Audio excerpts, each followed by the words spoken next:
بچه‌ها فردا با آمادگی کامل بیاید سر جلسه. شما کامل نمیتونید بیاید. با آمادگی نصفه بیاید سر جلسه. من سعی می‌کنم فقط حفظی‌ها رو بخونم. به 4 نمره هم از این چیزا بخونم. بعد 10 تا آوردم. چند نمره رو تقلب حساب کن. چرا اومدی پایین میز من نشستی رو زمین؟ خدا میز اومد بگم. واسه ما بیارزش درست کردید.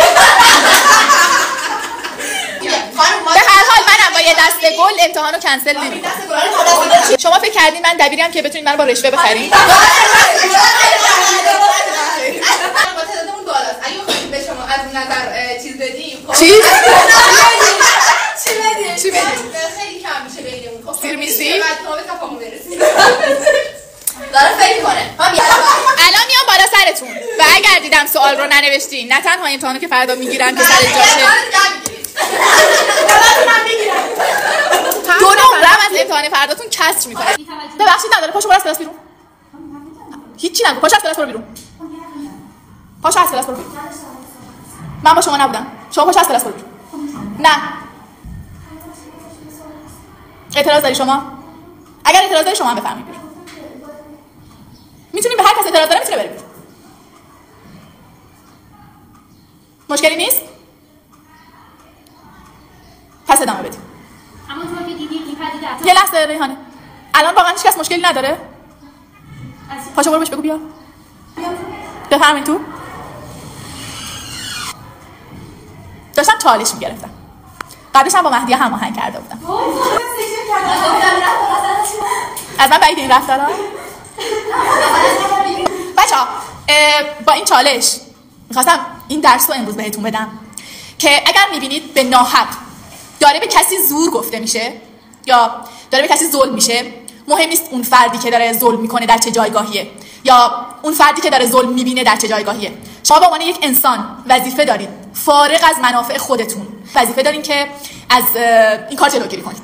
من زمانی که گفتم کسی مشکلی داره، برای این بود که این معیار رو بسنجم توی شما و ببینم که تا چه حد این ویژگی توی شما پرورش پیدا کرده که متاسفانه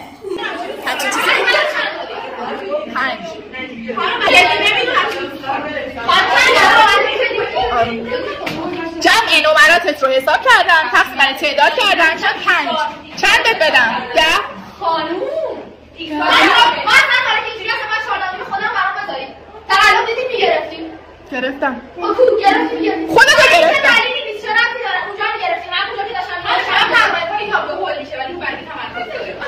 خواهی خدا بشینی چه رعایت میکنیم؟ من نکنیم.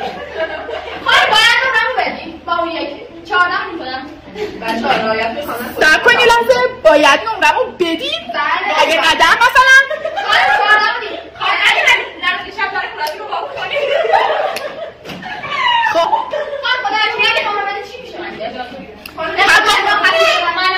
اگر نمره بهتون بدم حتی اونایی که واقعا خودشون نمره گرفته از زایی. حالا بچه‌ها جلسه آخره. اگر نمیخوام کلیشه‌ای صحبت کنم، ولی اگر حرفی زدم که نباید میزدم، اگر کاری کردم اشتباهی کردم، اگر اشتباهی کردم که نباید میکردم، اگر ناخواسته واقعا دلی شکستم،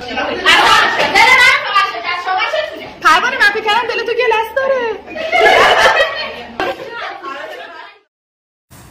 استاد جانم؟ بهترین دبیر ریاضی برای ما بود استاد معین کرمی، برای شیمی، استاد فراهانی، دینی، استاد فکری، عربی، استاد فلاح، ادبیات، قطعا استاد یکتا، زبان، استاد قریشی، زیست، استاد حنیف عظیمی و فیزیک.